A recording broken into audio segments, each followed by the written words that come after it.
Grace, mercy, peace. Those are yours from God our Father through our Savior Jesus. Amen.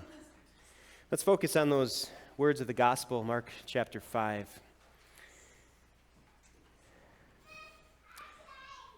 Are you a fan of nature shows at all? I would say that I am, especially the shows that have to do with animals. I just think it's kind of fascinating to learn more about God's wonderful creation. If there's a knock on nature shows about animals, though, it would be this. They're awfully predictable, right? It's the same every time. It doesn't matter what ecosystem the show happens to be about. It could be about the rainforest, the African plains, the desert, the ocean, the Arctic, America. It happens every time. It's always hinted at with, it happens every time. The same thing happens. And what is it? One of those animals is going to get eaten. Right? It happens every time. And this is where I was going. The most recent animal show that I did watch was about bison in Yellowstone. Just beautiful cinematography, this gripping narration. You're just drawn into the world of the bison. You're amazed at these animals. They're so majestic in that beautiful backdrop. They're fast. They can run like 35 miles per hour if they wanted to. They're tough. They can survive all different kinds of weather. They're graceful. They're strong. They can charge and kick off a pack of wolves like they're swatting flies. You're just amazed by these bison, but you know what's coming. And it's hinted at with just one little shot in the nature show, one little scene, right? It's just a couple of wolves off in the distance. And you don't want it to happen, but you know it's going to happen. Sure enough, one of the bison, probably a young one, gets a little too carefree, a little too cocky, wanders off. Pretty soon, big, powerful mama bison and all the rest of the herd are far away, and the chase is on. And how's it end? Pack of wolves eating lunch. The narrator is explaining the way of the wild. Right? It happens every time. You're like, why? Why does it happen every time? Why can't that young one just stay close to the one who's powerful enough to protect and save? But it never happens. At least that only happens on animal shows, right? Not so sure. It also sounds a lot like people's lives at times. Just look at us, humans. Fearfully, wonderfully made by God. We have thinking abilities. We have skills to be able to adapt and problem solve. We have emotional strength. We have physical strength, physical nimbleness. We are wonderful creatures of God. But and just like with those nature shows, it's hinted at, not by this scene in a documentary, but with this little passage that we heard just a few minutes ago.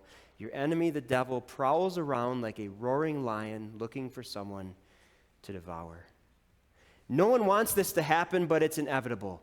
People get a little too carefree, a little bit too cocky, a little too independent, and they wander off, and the next thing you know, it's the aftermath of devouring. This is what I thought about when we are starting to take a look at Mark 5 and Jesus' power over the evil one. Today we're going to look at an incident with the evil one, and we're going to see that evil is not an idea. It's not this concept to try to explain away bad things. We're going to see that evil is actually real, personal, supernatural beings. They're as real as the wolves in Yellowstone, and they are doing the same thing, prowling around looking for people to devour. But as real and as powerful as they are, that inevitable cycle with people, it doesn't have to happen. Today, as we dig into Mark 5, we want to learn how we can stay close to the one who is powerful enough to protect and save us from the evil one. Did you hear what I said before? I said, evil is a real, personal, supernatural being. When I say that, there can be really two reactions. There can be fear, or we can dismiss it. We fear it, or we dismiss it. I want to look at both of those throughout our message today.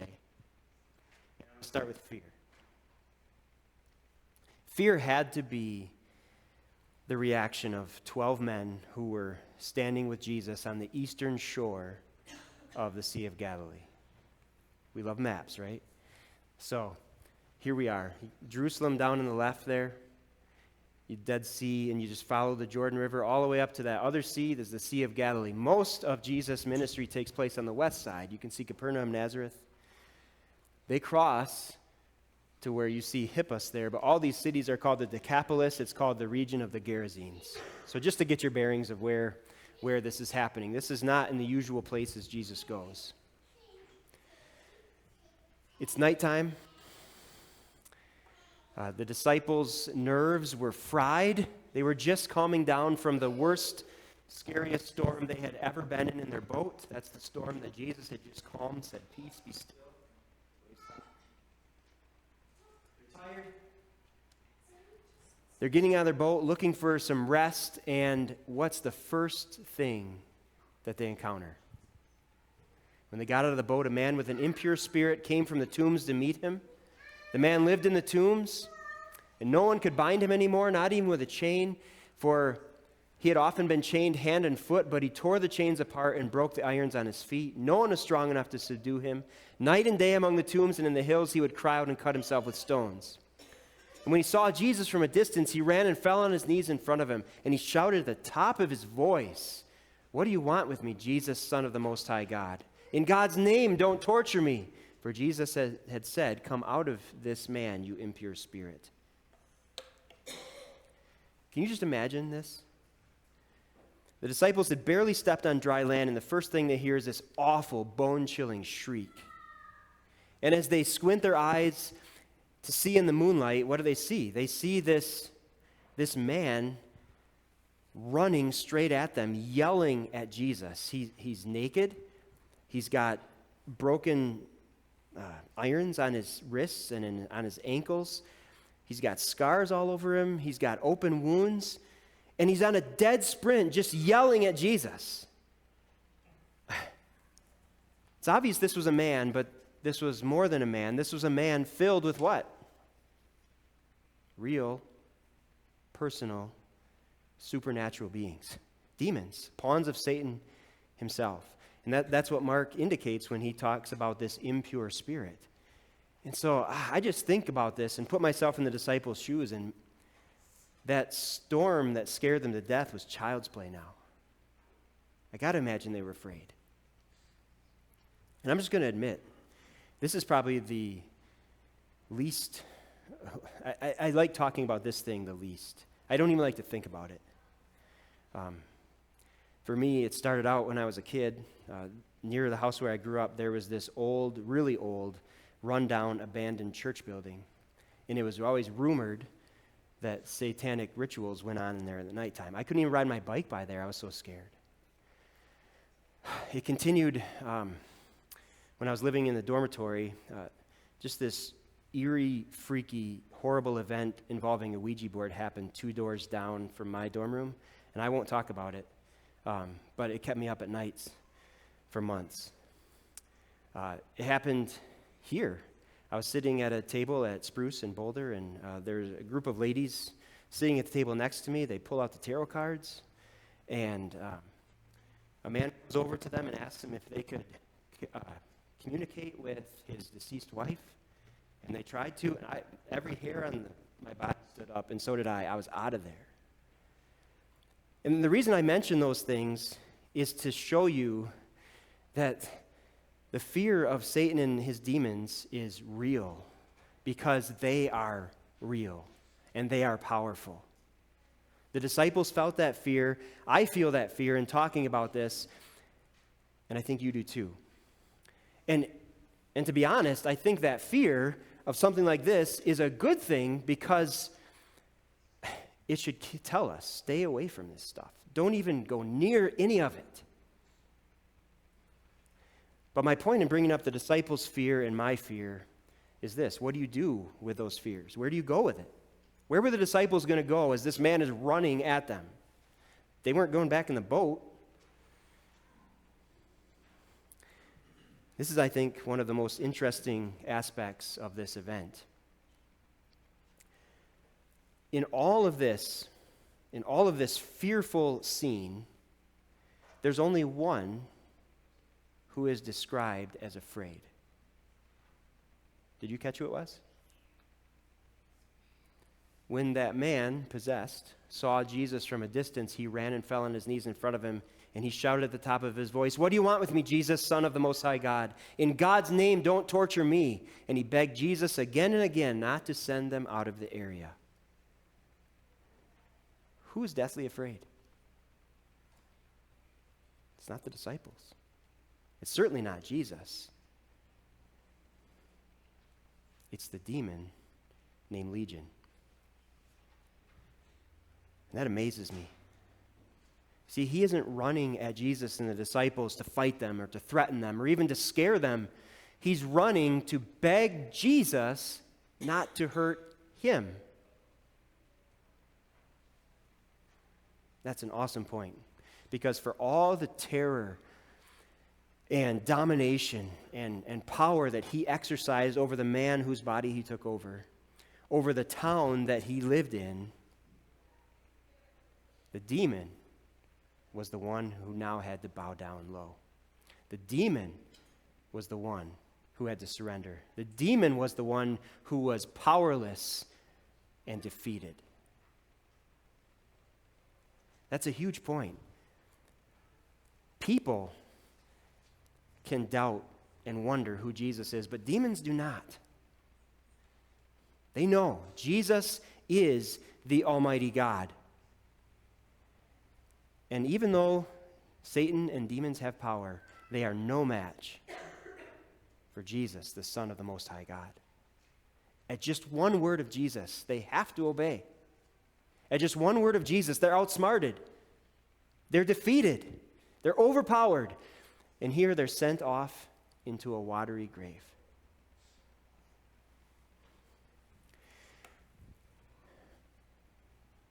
So, we're not told where the disciples were when all this was happening, but here's how I picture it. I picture the disciples as this man is running, just getting closer and closer and closer to Jesus, hiding behind him even. It's right where they should have been, right? The best place to be when evil comes prowling around. Because demons are no match for the power of Jesus. And so I want you to remember that. We rightly have a healthy fear of the power of the evil one. But you don't have to be paralyzed by that fear. Instead, just stay close to Jesus. Stay close to Jesus in his word, because at his word, demons go running. The evil one has to run. Stay close to Jesus in your connection to him through your baptism, because that's where he is sent to a watery grave for you. Stay close to Jesus in his coming to you personally in Lord's Supper, in Holy Communion, because there you're reminded that Jesus' victory is yours and the devil is defeated. For as powerful as the evil one is, there's one thing he fears, because he has to acknowledge it. 1 John 3 verse 8 says, "The reason the Son of God, Jesus, appeared was to destroy the devil's work." You don't have to fear. So that's fear. I said there were two reactions to this phrase. Evil is a real, personal, supernatural being. You can fear it, or we can dismiss it. I want to take a look at what it means to dismiss it. There was an article produced by the New Yorker, the publication of the New Yorker. It was an article on the idea of evil, and this was a quote I pulled from there. The idea of evil hints at dark forces and has an antiquated feel. It suggests a vision of the universe as the stage for a battle of supernatural powers. And that idea, that threatens the modern enlightened conception of the world as moving towards a just and peaceable future, one which can be shaped by human will and intention. To me, this is an extreme example of dismissing evil as a real, personal, supernatural being. 21st century minds go, you believe in a devil? Like a real being? No way. That's antiquated. It threatens our modern enlightened conception of things, right? That's an obvious dismissal. That's real, and I think it's important that you know that's out there and be careful of that. But I know you, I think, better than that. I don't think that's as much of a danger for us as another way of dismissing Satan and his power. How do we dismiss the evil one? Well, to explore that, I want to turn our attention away from Legion and instead focus on the man whose mind and body he controlled. Okay, let's focus on the man himself. Now, to be fair, we're not told anything about this man before. Okay, we just meet him.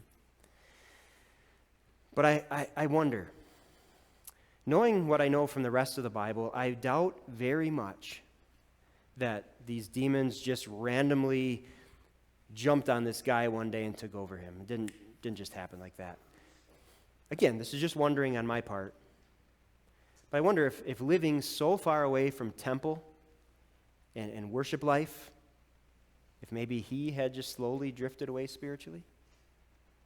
I wonder if living off away from Israel, living around people who worshiped false gods and just lived however they wanted, did he get loose with his life? Just kind of dabbling in this, toying around with that.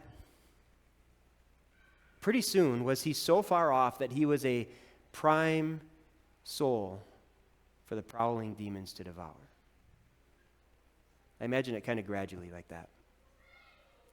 And again, it's just speculation, but I wonder that because isn't that so often how the devil works with people, with us even?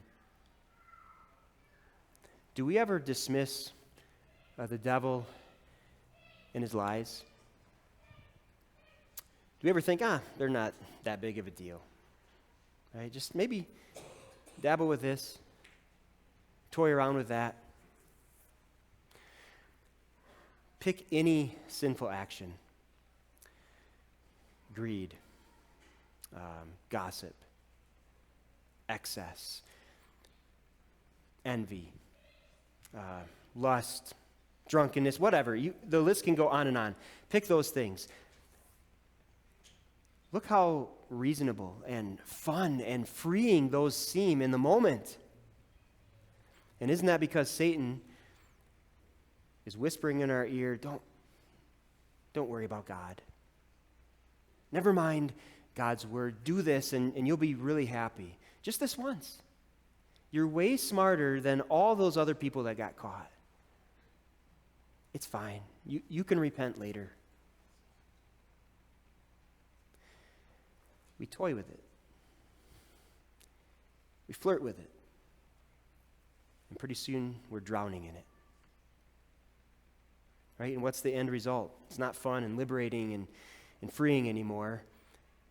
It always results in shame to us and pain to others.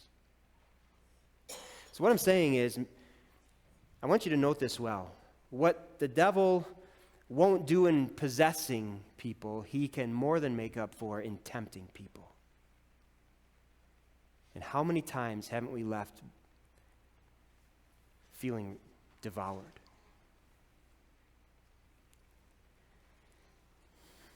And it surprises us, right? All of a sudden, here we are, we've fallen. It surprises us. And I think this incident probably surprised the disciples quite a bit as they got off the boat. But you know who it didn't surprise? Jesus. Not only did he know that this was going to happen, he wasn't surprised by it. He never is. Knowing what I know about Jesus, I'm almost positive that's exactly why he was there at that time, in that exact space. Because look at the result of him being there. When they came to Jesus, they saw the man who had been possessed by the legion of demons. sitting there, dressed, and in his right mind. So often when we look at this account, we look at the effects of the evil one. And the disciples were looking at that, and the people who came from the town, that's what they were looking at. But where was Jesus looking this whole time? At the person. This man's heart. This man's soul. And so it's more than Jesus' power that amazes us. It's the way he uses his power, the purpose for which he uses it. He's never just going off to be a superhero to show that he has the power to throw these demons into the pigs. It's in compassion and mercy. He saw this man who had been terrorized terribly, a man whose body and mind and soul had been ravaged for so long, and he had compassion and he had mercy. Satan will always use his power to destroy, but Jesus will always use his power to free and to heal, to save, to strengthen, to clothe. That's what happened here. And as we close, I want you to know it's not just for this man in Mark 5. It's for you too. We all sit here today with our scars, right? Maybe some open wounds. All metaphoric teeth marks of that prowling lion in our lives. But at the same time, we sit here freed. Because Jesus went to battle with the devil's temptations, and he came out with a perfect record, and that is yours. That's how God's looking at you right now. You sit here today healed. Every one of your sins is paid for by the cross of Jesus, healed in the innocent blood of our Savior. You sit here strengthened from the battle because you look at an empty grave and know that Jesus' victory is yours. He rose from the dead and you have eternal life. You sit here today clothed in all the blessings that are yours from God through your faith and your connection to Jesus. That's how Jesus uses his power over evil for you. And so there's only one logical response as we go home today. It's the response of this formerly possessed man. I just love this. As Jesus was getting into the boat, the man who had been possessed begged to stay with him. That's literally what it says. Begged to be with him, to stay with him. Man, what an awesome thing. We never want to end up like that wandering animal in the nature shows, right? We want to be protected and safe and healed and saved. No better way to do that than to stay close to the one who has power to do that, to Jesus. Amen. May that peace of God that goes beyond our understanding guard to keep our hearts, our minds through faith in Christ Jesus. Amen.